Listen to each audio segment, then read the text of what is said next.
Only the Brave is directed by Joseph Kosinski, and he did Tron Legacy, which looked really good, but kind of sucked. And he also directed Oblivion with Tom Cruise. I actually kind of like that movie.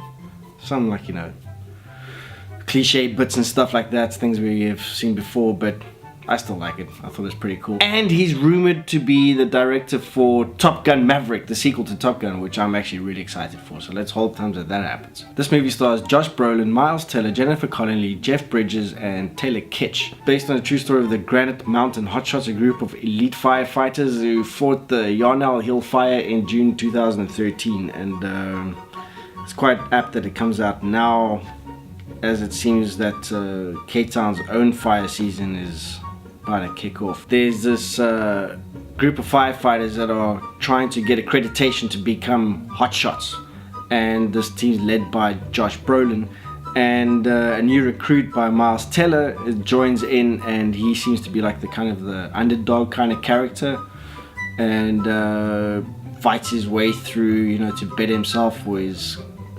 child, and they end up getting this accreditation and showing that they are one of the best. And then there's this big ass fire that comes, and there's a tragedy that happens. And I'm not going to say what the tragedy is, but if you're familiar with the story, it won't leave you with any surprises. But what this movie does pretty well is they show a lot of respect for the people that passed away. Could have been to the detriment of storytelling, purely because Miles Teller's character comes in and there's a little bit of tension with the other crew members in the firefighting squad. But that sort of gets brushed over, and you don't really see any one character being a dick. Like, they're just really awesome people. Like, really awesome people. And so what you're left with is the person that's supposed to cause attention is Josh Brolin's wife, played by Jennifer Connelly. And I really did not like her character, and I don't really want to say much about her because I don't know if the person she's playing was like that, or if they just wrote her character because they needed some kind of like a conflict in there, because there was no conflict within the team, except, well, not in the second and third act. But that was what I felt very strange about, because trying to find the meaning in the movie, it was more of a telling of a series of events that led up to a tragedy, but to add meaning to it, to make a movie of it, it kind of like said, stick to your job or stay with your wife. It's your job or your family.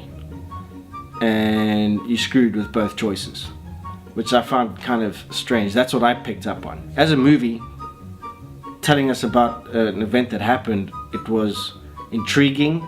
There was parts where it did dip in places like around the middle, like you would normally expect, but you were left on the edge of your seat seeing these guys fighting these fires with their techniques and how they go about it and the dangers of it. It was really like eye-opening.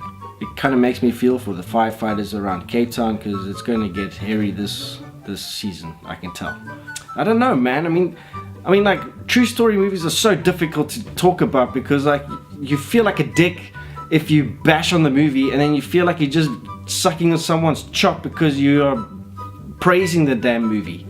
It's very difficult to tell this stuff, and it's like, but the only thing I can say is that out of all the true story movies, I think this is one of the better ones in the way they tell the story. It doesn't have those cliches, but the only weaknesses is like the tension is brought on by a character which you don't like from the start and you don't like towards the end, and then there's no real like achievement of understanding. You just end up resenting that person because of what happens, and I don't think that was very good, and I don't know if there was that way. If I had to give it a rating, I'd probably put it like around the 65-70% mark, but I still recommend you go and watch this movie. So yeah, thanks for watching. There's a call out, I'd actually like some feedback if you're actually watching this, because I'd kind of need to know what you like, what you don't like, whether this should continue or not, because, you know, I can't tell, and it's only my friends that really see this. So if you do watch this, let me know.